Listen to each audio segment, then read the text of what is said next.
మన ముందు ఉండి వరవర్రావు గారి కవిత్వం మీద సమీక్ష చేసుకుందామని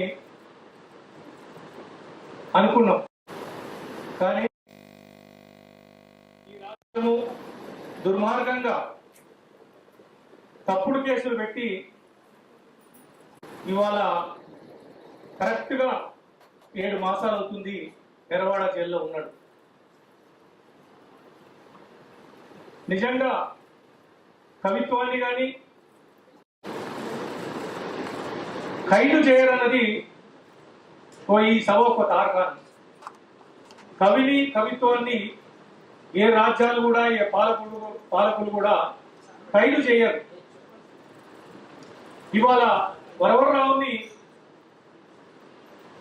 ఒక జైల్లో బంధించవచ్చు, కానీ ఆయన కవిత్వం గురించి ఆయన గురించి ఇవాళ మనం ఇక్కడ మాట్లాడుకుంటున్నాం. అందుకే కవికి కవిత్వానికి ఖైదు లేదు అన్నది ఎంత సత్యమో ఇవాళ మనకు తాత్కాలం ఈ సభ జరుపుకుంటారు. ఈ పుస్తకాన్ని పాణి గారిని అడిగాను. ఒక 3 సంవత్సరాల క్రితము మొత్తం ఈ 50 ఏళ్ల విప్లవోద్యమము, సాహిత్యము, క్రిటిక్ ఒక పుస్తకం తీసుకొస్తే మలుపు వేస్తుందని తన ముందు ఒక ప్రపోజల్ పెట్టారు. అంటే ఎక్కడో ఒక దగ్గర రికార్డు కావాలి ఈ సాహిత్య విమర్శ అన్నది ఈ 50 ఏళ్ల క్రమంలో. అంటే పాణి గారు ఒక మేరకు ఒప్పుకున్నారు. అది పెద్ద పుస్తకం. కానీ వరవర్రావు గారు అరెస్ట్ అయిన తర్వాత వరవర్రావు కవిత్వం మీద ఒక సమీక్షించుకుంటే బాగుంటుందని తెలుగు కవి సమాజంలో, తెలుగు కవిత్వంలో చాలా కవితలు 2000 పూటల సాహిత్యాన్ని కేవలం కవిత్వమే, ఇంకా వ్యాసాలు ఇతర ప్రసంగాలు కాకనే ఒక 2000 పేజీలు తన కవిత్వం ఉంది అని పాణి గారిని అడిగితే ఆయన నేను తప్పకుండా చేస్తాడు. కానీ ఆయన మీద ఒక ప్రెషర్ పెట్టి, అంటే ఇవాళ ఇప్పుడు ఈ సందర్భం కాబట్టి మనం ఇప్పుడు తన పుస్తకాన్ని, తన సాహిత్యం గురించి మళ్ళీ ఒకసారి మనం మాట్లాడుకున్న వాళ్ళం అవుతాం కాబట్టి పాణి గారు చెప్తే ఒక 2 నెలల్లోనే ఈ పుస్తకాన్ని కంప్లీట్ చేయడం జరిగింది. అదేవిధంగా ఈ పుస్తకం వస్తుందో లేదో ఇంకా ఫైనల్ కాలేదు. దేవిప్రియ గారి దగ్గరికి వెళ్ళాను, సార్ మీరు ముందు మాట రాయాలి అని. నిజంగా నేను ముందు మాటల కోసం ఒక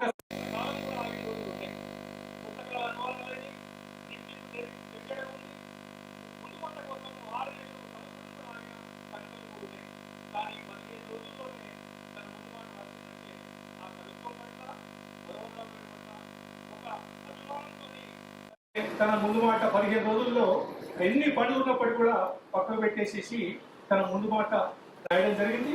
ఇక ముందు మాట తర్వాత ప్రింటింగ్ వచ్చైన తర్వాత ఇది ఈ రోజు ఫైనల్గా ఏంటంటే ఆవిష్కరణ పెట్టుకుందామని. ఎందుకంటే అందరూ కవులు ఉండాలి, అందరూ రచయితలు ఉండాలి అది అనుకుంది మలుపు. ఈ మలుపు ఆహ్వానాన్ని మన్నించి మీరందరూ కూడా ఈ సభకు వచ్చినందుకు మరొకసారి ఆహ్వానం కృతజ్ఞత తెలుపుతూ ఇప్పుడు ఈ సభకు అధ్యక్షత వహించవలసిందిగా ప్రముఖ కవి దేవిప్రియ గారిని వేదిక మీదకి రావాల్సిందిగా నేను కోరుతున్నాను.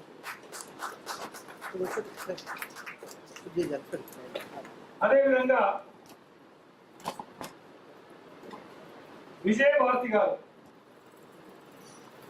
తన ఇంటికి వెళ్ళి మీరు ఈ పుస్తకం ఆవిష్కరించాలి మేడం అంటే ఏమనుకుంటా నేను తప్పకుండా వస్తాను అని చెప్తూనే మళ్ళీ మోడీ వచ్చాడేంది, ఈ దుర్మార్గమైనటువంటి రాజకీయాలు వచ్చినాయి, మళ్ళీ సార్ వస్తాడా బయటికి అన్న ఒక మాట తన నాతో మాట్లాడేది. పుస్తకం గురించి మాట్లాడుకుంటేనే తను ఇంకా కూడా ఈ రోజు ఉన్నటువంటి రాజకీయాల పట్ల తన ఒక స్పష్టమైనటువంటి అవగాహనతోని ఉంది. భారతి గారిని ఈ పుస్తకాన్ని ఆవిష్కరించవలసిందిగా వేదిక మీద కూర్చోవలసిందిగా నేను కోరుతున్నాను. అదేవిధంగా వసంత కన్నాపురం దగ్గరికి వెళ్ళాను. నేను ఏం మాట్లాడాలి అయినా కూడా నేను వచ్చి కూర్చుంటా ముందట అన్నారు. మీరు కూర్చోవడం కాదు మేడం, మీరు 2 మాటలైనా బీవీ గారితో మీరు ఒకటే ఏజ్ గ్రూప్ కాబట్టి, మీరు ఆయనకు ఉన్నటువంటి సంబంధం మీతో ఉంది కాబట్టి మీరు 2 మాటలు ఆయన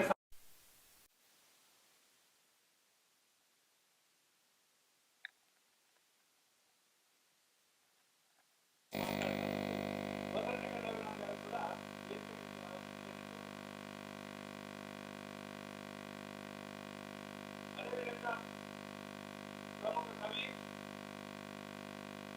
హైదరాబాద్ యూనివర్సిటీలో ప్రొఫెసర్గా ఉన్నటువంటి ఎండూరి సుధాకర్ గారిని కూడా నాకు పెద్ద పరిచయం లేదు. ఫోన్లోనే నేను ఒక బాధ్యతని ఇట్లా పుస్తకం వేస్తున్నాం అంటే అంతకంటే నాకు భాగ్యంగా ఉంది.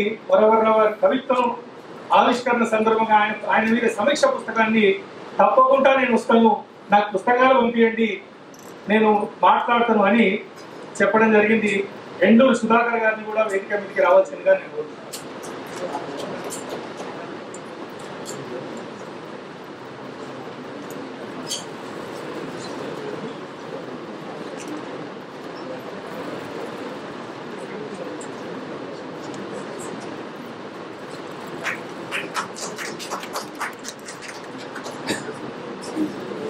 అందరికీ తెలుసు, సుపరిచితులు కె శివారెడ్డి గారిని ఆయన శనివారం అనుకున్నాము, కానీ శివారెడ్డి గారి సభలో ఉంటే నిండు ఉంటుంది అనుకున్నాము. అందుగురించే శనివారం నేను అగర్తల పోతున్నాను, శనివారం రాత్రి 10 గంటలకు అవుతుందన్నాడు అని అంటే మీరు తప్పకుండా ఈ సభలో ఉండాలి సార్, నేను వాయిదా వేస్తున్నామని చెప్పి ఈరోజు కారణమైనటువంటి శివారెడ్డి గారిని వేదిక మీదకి రావాల్సిందిగా నేను కోరుతున్నాను.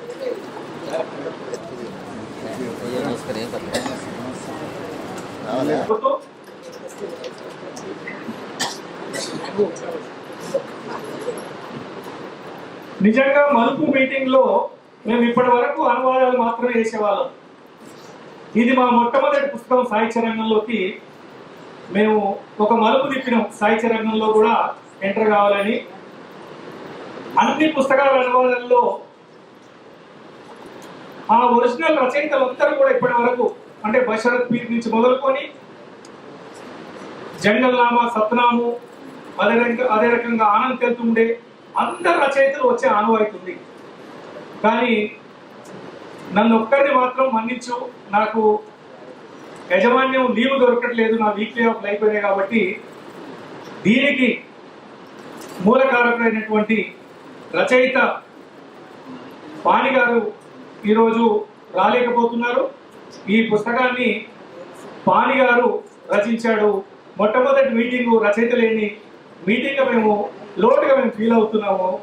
అందుకే పాణి గారిని ఎంత రిక్వెస్ట్ చేసినా అక్కడ యాజమాన్యం దగ్గర లీవ్ దొరకలేదు కాబట్టి రాలేకపోతున్నా అని చెప్పాడు. మీ అందరికీ కూడా మరొకసారి కవిత్వాన్ని, కవిని, భావాలని ఖైదు చేయలేరన్నది ఈ పాలకులకు ఇక్కడి నుంచి మనం చెప్పాల్సిందిగా నేను కోరుతూ ఈ అవకాశం ఇచ్చినటువంటి మీ అందరికీ కూడా ధన్యవాదాలు తెలుపుతూ ఇప్పుడు ఈ సభా కార్యక్రమాన్ని నిర్వహించాల్సిందిగా అధ్యక్షుల వారిని కోరుతున్నాను.